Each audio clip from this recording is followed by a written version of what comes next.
आणि या राजकारणावर बोलू काही या चर्चेत बहुधा सर्वांनाच मी हा प्रश्न विचारणार आहे की राजकारण ही एक सेवा म्हणून तुम्ही या सेवेकडे कसं बघता आणि या सेवेला तुम्ही सत्तेमध्ये कसं बदलून देणार नाही, ही सेवाच राहील तुमच्यासाठी, त्याबद्दल काय सांगता तुम्ही?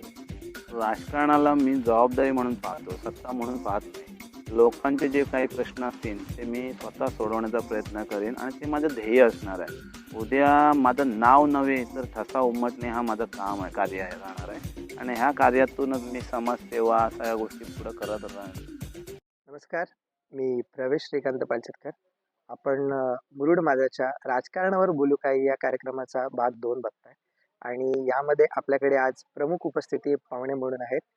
प्रभाग क्रमांक 1 मध्ये त्यांना नुकतीच अधिकृत उमेदवारी जाहीर झाली आहे. उद्धव बाळासाहेब ठाकरे शिवसेना या गटाकडून. ते रुपेश पाटील आज आपल्यासोबत आहेत. रुपेश दादा, कसं वाटतंय तुला तुला प्रभाग क्रमांक 1 मधनं अधिकृतरित्या जाहीर उमेदवारी झाले आणि एकंदरीत आपण या प्रभाग नंबर 1 मध्ये तुझा प्रभाव बघतोय, तर अत्यंत उत्साह आहे लोकांच्या मनात. लोक खूप आनंदी आहेत आणि लोकांनी अगदी तुझ्या बाजूनी तयारी दाखवली आहे. तर तुझी भावना काय एकंदरीत? प्रथम तर मी तुमचं स्वागत करतोय की तुम्ही मला मुरुड कट्ट्यावर मला माझा एक स्वतःचा भाषण देण्याचा तुम्ही एक विचार केला. दुसरी गोष्ट अशी आहे की राजकारणात पहिल्यापासून उतरण्याचा विषय होता माझा, परंतु समाजकारण करता करता लोकांची एक भावना तयार झाली की बाबा तू कुठे समाजकारणात असताना राजकारण म्हणून आपल्याला एक सपोर्ट झाला पाहिजे किंवा आपला एक नगरसेवक आतमध्ये जाऊन जे समाजसेवा तू समाजकारणासाठी करतोय ते करण्यासाठी तू बोलते राजकारण म्हणजे राजकारणात नगरसेवक म्हणून झाला. बरं, मग त्या अनुषंगाने तू विचार केलास की आज नाही अभी नाही तो कभी नाही, म्हणून ती वाटचाल तू सुरू केलीस. Yes. आणि कसा पाहतली जी प्रौढ प्रौढ वर्ग होता, परत तरुण वर्ग होता, परत महिला वर्ग, त्यांनी मला खूप सपोर्ट केला. जेव्हा जेव्हा मी चांगल्या गोष्टीसाठी हे दिला म्हणजे सपोर्ट केला, तेव्हा त्यांनी मला भर दिला की तू पुढे चल, तुझ्या पाठीशी आहोत. एकंदरीत तुझ्या बरोबर पाठबळ भरपूर होतं. भरपूर होतं, भरपूर. प्रौढ असतील, महिला Yes, yes, असतील, yes. तरुण वर्ग असेल, बरोबर. म्हणजे ज्या काही समस्या तू मांडायचा प्रयत्न केलास, जे काही विचार तू पुढे न्यायचे प्रयत्न केलेस, त्या सगळ्यासाठी तुला पाठबळ एकदम भक्कम मिळालं बरोबर. आणि मग त्यातूनच तू ऊर्जा घेऊन आणि काही डिसिजन मी स्वतः घेत नव्हतो, काही डिसिजन माझ्या सोबतचे लोकांना घेऊन, म्हणजे एकटा जाण्याचा प्रश्न आला. सोबतचे जे माणसं माझे वर्ग होता, सोबतचा वर्ग, ते सगळे स्वतः मला एकमेकाला कोऑपरेटिव्हपणा ठेवले. त्यामुळे मी एक विचार केला की ते बोलले की दादा ना तुला जायला पाहिजे नगरपालिकेत, काही गोष्टी तुला माहित आहेत, ज्ञात आहेत. आज नगरपालिकेत मला 5 ते 6 वर्षाचा दांडगा अभ्यास आहे, कसं काय काय निधी कसा येतो, निधी वाटप कसा होतो, त्याच्याकडे बघण्याचा दृष्टिकोन म्हणजे दृष्टिकोन आहे तो कसा बघायचा किंवा काम कसा करून घ्यायचा सिव्हिल वर्गाकडून, हे थोडंसं ज्ञान असल्यामुळे मी असं वाटतोय की मला नगरपालिकेत जाणं गरजेचं आहे. बरोबर.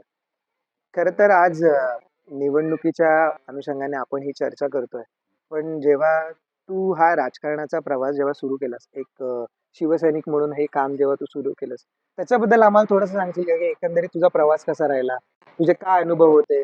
बऱ्याचदा असं झालं असेल की तुला खचायला झालं असेल, पण तू थांबला नाहीस, सुरूच ठेवलास आपलं काम. कारण कधी कधी यश येतं, कधी बरोबर. अपयश येतं, कधी कधी विजय मिळतो, कधी पराजय मिळतो, पण शेवटी विजय सत्याचाच होतो आणि शेवटी सत्याचाच विजय होतो. बरोबर.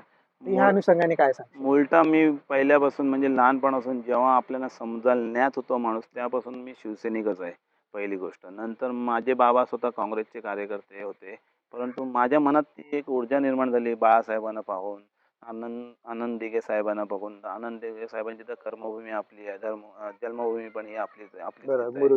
त्यामुळे काय झालं की मला ज्या गोष्टी आपल्यासाठी करायच्या आहेत लोकांच्या विकासासाठी, आणि बाळासाहेबांचं एक वृद्ध वाक्य 80% समाजकारण 20% राजकारण, त्या मूलभूत आधारावर मी पुढला सतत राजकारण समाजसेवा करत राहिलो. आज समाजसेवा करताना माझ्या पक्षातले लोक आहे किंवा सगळ्या गोष्टी माझ्या घरातले लोक आहे किंवा माझे मित्र सगळे मला सपोर्ट केला की तू जो चाललेस तुझ्या संस्कारावर चाललेला आहे की बाबा कुठे पैसा किंवा काय हा विषय न करता स्वतः लोकांच्या समस्येसाठी. एखादा ऍक्सिडेंट झाला किंवा काय झालं, पहिले मला फोन होतो की रुपेश दादा तू जरा पोलीस स्टेशनला आहे किंवा हॉस्पिटल आहे. असं मग आम्ही लगेच 2 मिनिटात मी एकटा न पोहोचतो, माझा मित्र जाऊन पोहोचतो. असं नाही मी एकटाच जातो सगळे मित्र आणि त्याला समोरच्याला जेवढा प्रयत्न होईल आपल्यातून तेवढा करतो. कुठलाही गोष्ट असो, तहसीलदार असो, हम्म. पोलीस स्टेशन असो किंवा काही कुठल्या नगरपालिका असो, म्हणजे समाजाला जेव्हा वेळ पडते एखाद्या मदतीची तर तू मागे पुढे न बघता न बघता लगेच जातो. बरोबर. मग पक्ष कोणताही असू दे, काही समोरचा असो, माणूस कुठलाही असू कुठलाही दे, असो, कुठल्या जातीचा आपल्याला असो, कुठल्याही धर्माचा तशी असो, आपल्या बाळासाहेबांची ती आपल्याला शिकवण शिकवण आहे, शिकवण आहे. त्याच्यामुळे मग तिथून तू हा प्रवास पुढे सुरू चालू केलास. केलं. आणि मग प्रभाग क्रमांक 1 मध्ये जेव्हा ही संधी तुला मिळाली, हम्म. तेव्हा अशा कोणत्या समस्या तुझ्या नजरेसमोर होत्या की या प्रभागामध्ये ह्या मूळ समस्या आहेत ज्याच्यावरती एक नगरसेवकाने काम केलं पाहिजे? फर्स्ट ऑफ ऑल म्हणजे माझं बोलण्याचं हे आहे की मी स्वतः ग्रॅज्युएशन आहे. मी BSc केमिस्ट्री आहे. हम्म. BSc केमिस्ट्री असताना मला सगळ्या गोष्टी काही नगरपालिकेत मी असताना फिल्ट्रेशन प्लांट ऑपरेटर म्हणून मी कॉन्ट्रॅक्ट बेसिसवर काम करत होतो. हा. तेव्हा पाण्याची मूळ समस्या, पाण्याची समस्या म्हणजे काय कंडिशन की कधी-कधी पाण्याचे फिल्ट्रेशन होत नाही किंवा काही गोष्टी असतात. बऱ्याचदा आज पाणी गढूळ आपल्या इकडे गढूळ होतं. आलेलं आहे. हा. ते त्या गोष्टीसाठी आपल्याला स्वतःला काहीतरी प्रयत्न करायचे आहेत. आता फिल्ट्रेशन प्लांट येतो असं आम्हाला समजलेलं आहे. बरोबर. म्हणजे आजपर्यंत आपण फक्त त्याच्यावर नॅचरली येत होतो त्याच्यावरच केलं. पण आता आपल्या पुढे काय ते प्रोजेक्ट आहेत त्या गोष्टी. प्युरिफिकेशन. त्या प्युरिफिकेशनच्या ह्याच्या प्रोजेक्टमध्ये जर मी स्वतः आतमध्ये असेल तर माझा स्वतःचा शिक्षणाचा काहीतरी फायदा करू शकतो. बरोबर. दुसरी अशी आहे की आमच्या पाखाडीतच मेन गोष्ट अशी आहे की अंडरग्राऊंड केबल नाही. आमची इथे कुठला झाड पडला किंवा हम्म. काय झालं तर आमच्या इथे अंडरग्राऊंड केबल नाही. पहिलं तो विषय होता. दुसरा विषय असा आहे की आमची इथे एसटी थांबा. भरपूर महिला मला येऊन सांगितल्यात की तू जर नगरसेवक झालास तर पहिला आम्हाला एसटी थांबाचा विषय करून टाका. Bus stop. त्यामुळे मी बस स्टॉप. तर त्यासाठी मी प्रयत्नात न राहता पूर्णत्वात ज्ञान ताकद मी ठेवेन एवढं लक्षात. म्हणजे एकंदरीत ज्या प्रभागाच्या प्रमुख समस्या आहेत त्याच्यावरती तुझा फोकस आहे फोकस आहे. आणि आधीपासूनच तू याच्यावरती काम येस, चालू काम केलेलं आहे. चालू आहे. जसं तू आता म्हणालास की फिल्ट्रेशन प्लांटचा विषय आहे, येस. जो तू नगरपालिकेत आतमध्ये असशील तर जास्त उत्तमरित्या येस, हाताळू येस, शकतो. येस. बरोबर. त्याच्यानंतर दुसरा विषय तू म्हणालास की बस स्टॉप. हम्म. इथल्या तुझ्या स्थानिकांना जो त्रास होतो त्रास होतो. की एसटीचा बरोबर आहे. स्टॉप एक नाही आहे. इथे एसटी थांबत नाही. ते बोलत की नाही इथे स्टॉप नाही. मग त्यामुळे मी काहीतरी प्रयत्न करून मी प्रयत्न करणार की बाबा इथे स्टॉपचा एक एसटी बस थांबा आम्हाला लावून देण्यात. हे थोडक्यात या प्रभागाचा अभ्यास करूनच करून आपण ही अभ्यास तयारी केलेला. केलेली आहे. ओके. मग प्रभाग क्रमांक 1 मध्ये आता आम्ही सगळे पण तुला लहानपणापासून बघतोय. मी, माझे मित्र परिवार असतील, आम्ही सगळे तुला लहानपणापासून बघतोय. आजही प्रभाग क्रमांक 1 मध्ये असं गेलं तर मला असं वाटत नाही की कोणतंही घर असेल जिथं तुझं नाव माहिती नाही किंवा तुझं काम पोहोचलेलं नाही. ही खरं तर तुझ्या कामाची पोचपावती आहे पोचपावती. की तुला लोक आज ओळखतात, तुला लोकांमध्ये मान सन्मान मिळतो. आणि नक्कीच आगामी या निवडणुकांमध्ये तुला याचा खूप फायदा व्हावा आणि भरघोस यश तुझ्या पदरात पडावा अशीच आमची आई कोटेश्वरीच्या चरणी प्रार्थना राहील. आता एक शेवटचे 2-3 प्रश्न मला फक्त आहेत, जे मला असं वाटतं की मुरुडच्या दृष्टिकोनातून एक जनतेचा प्रतिनिधी म्हणून मला विचारावेसे तुला वाटतात. कारण आज जेव्हा आपण शहराचा विचार करतो तेव्हा आपण एका प्रभागापर्यंत मर्यादित काम करू शकत नाही. जेव्हा आपण एका पालिकेचा विचार करतो तर आपल्या शहराचा विचार बरोबर. करायला हवा. तर या शहराच्या दृष्टिकोनातून जेव्हा आपण बघतो तर सगळ्यात महत्त्वाचा प्रश्न आहे तो म्हणजे रोजगार.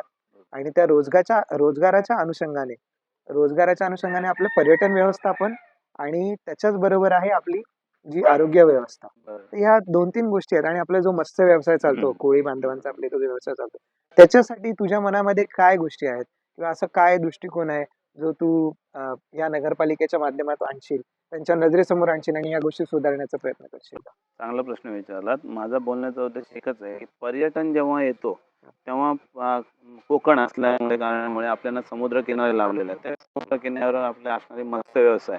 त्या मत्स्य व्यवसायामुळे काय होतं जेवण लोक जे येतात ते मच्छी वगैरे असे विविध डिश ज्या कोकणी डिश असतात ते खाण्यासाठी जास्त करून आकर्षित झालेले असतात समुद्रकिनारे.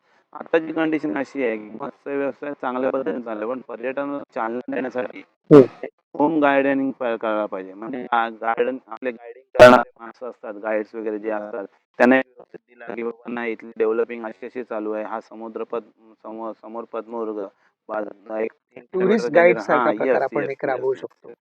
तो विषय होता. नंतर आपलं कसं आहे स्किल डेव्हलपमेंट. लोकांच्या मनात डेव्हलप झाले पाहिजे की बाबा आपण काहीतरी मोडमध्ये करू शकतो आणि उद्या जर काय असं झालं तर उद्या लोक ना म्हणजे ते आपला तरुण वर्ग जो बाहेर शिक्षणासाठी किंवा इथे जातो तो काय बोलेल नाही मुरुडमध्ये राहण्याचा मला अभिमान आहे असं बरोबर. काहीतरी ह्या गोष्टी स्वतःसाठी हे केलं पाहिजे.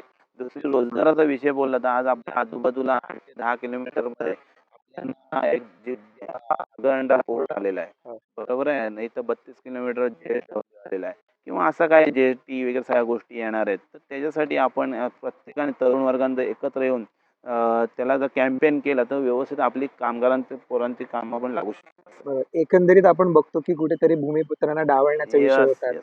आणि बऱ्याचदा अशा गोष्टी होतात की त्या आपल्यापर्यंत पोहोचतच बरोबर, नाहीत आणि बरोबर, गोष्टी झालेल्या असतात बरोबर. आणि त्या झाल्यावरती समजतात आणि मग आपण नंतर त्याच्यामध्ये चर्चेला पडतो इंटरफेअर आणि हां, त्याचा काय बरोबर. आपल्याला फायदा होताना दिसत बरोबर, नाही. बरोबर. तर एकंदरीत जर ही ताकद आपल्याकडे असेल तर आपण या बरोबर, सुरुवातीपासूनच आपल्या बरोबर. पद्धतीने आपल्या येस, बाजूनी लावून येस, घेऊ येस, शकतो. येस, तर मला असं वाटतं खरं तर खूप चांगलं आहे की तुम्ही तरुणांचा ह्या दृष्टिकोनातून विचार करता आणि हे विषय तुमच्या मनामध्ये देखील आहेत याचा नक्की फायदा मुरुडच्या तरुणांना आणि युवकांना होईल. येस. आणि जी खंत आमच्या सर्वांच्या मनामध्ये आहे की आपला तरुण आज रोजगारासाठी किंवा शिक्षणासाठी बाहेर बाहेर जातोय, जातो. तो न जाता त्याला सगळं शहरामध्ये मिळेल हे स्वप्न आपल्या सगळ्यांचं येस, पूर्ण येस. होईल. तर खूप चांगला विचार आहे रुपेशदा, मला असं वाटतं. आणि या कार्यक्रमाच्या शेवटी मला एकच शेवटचा प्रश्न मी आता विचारेन की आज जो रुपेश पाटील आम्ही सगळे बघतो आणि उद्या भावी नगरसेवक झाल्यानंतर जो रुपेश पाटील ह्या सर्व समाजाला मिळेल, याच्या दोन भूमिकांमध्ये जो अंतर असेल, म्हणजे आजचा रुपेश पाटील आणि उद्याचा रुपेश पाटील, या दोन भूमिकांमध्ये जो अंतर निर्माण होणार आहे तो लोकांच्या ताकदीने निर्माण होणार आहे, हे तर आपल्याला 100% माहिती आहे. पण तो निर्माण झाल्यानंतर भविष्यात जेव्हा लोकांचे सगळे प्रश्न तुझ्या पदरात येतील, ते प्रभागातले येतील किंवा प्रभागाचे बाहेरचे येतील, या प्रश्नांकडे बघण्याचा तुझा दृष्टिकोन काय? आजपर्यंत मी समाजसेवा करत आलेलो आहे आणि पुढं पण नगरपालिका जो नगरसेवक म्हणून मी जाणार आहे, तो फक्त एक समाजसेवक म्हणूनच जाणार आहे. म्हणजे जो आत्ताच्या कंडिशनला आहे, ते मी तेच कंडिशन माझी लास्टला राहणार आहे, की बाबा एखादा जर प्रश्न आला, एखादा काही विषय असेल, तर त्याला जेवढा आत्ता तत्परतेने करतो, त्याच्या जास्त पटीने मी त्याच्याकडे लक्ष देण्याचा प्रयत्न करेन म्हणजे आणि सॉल्व्ह करेन. बरं, म्हणजे आपलं ध्येय एवढंच आहे की लोकांची कामं झाली पाहिजे. बस, बस. विजय पराभव ही पुढची ते गोष्ट पुढली राहिली. गोष्ट राहील. आपली भूमिका ठाम आहे. बरोबर आहे. आपण आपल्या लोकांसाठी बरोबर आहे. करत राहणार. येस. मग आजच्या या भाग दुसऱ्यामध्ये आपण रुपेश पाटील जे प्रभाग क्रमांक 1 चे उद्धव बाळासाहेब ठाकरे शिवसेनेचे अधिकृत उमेदवार आहेत यांच्याशी चर्चा केली आणि या कार्यक्रमासाठी आणि या चर्चेसाठी तू वेळ दिलास त्यासाठी मी आभार मानतो. आणि एक छोटीशी विनंती आहे की आपल्या या जनतेला तू काय संदेश देशील या निवडणुकीच्या संदर्भात? जर तुम्हाला एक सुशिक्षित, रोजगारसाठी धावणारा, लोकांच्या रोजगारासाठी धावणारा आणि तुमच्यासाठी निरंतर काम करण्यासाठी जर मला निवडून दिलात, तर मी तुमचा अतोनात प्रयत्न करेन, की तुमच्या सगळ्या ह्या गोष्टींना मी सामोरं जाईन. धन्यवाद. आणि आपल्या या चर्चेमध्ये जोडल्याबद्दल मुरुड माझा या पेजकडून खूप खूप आभार. आजचा हा भाग इथेच संपतोय. आता आपण पुढल्या भागात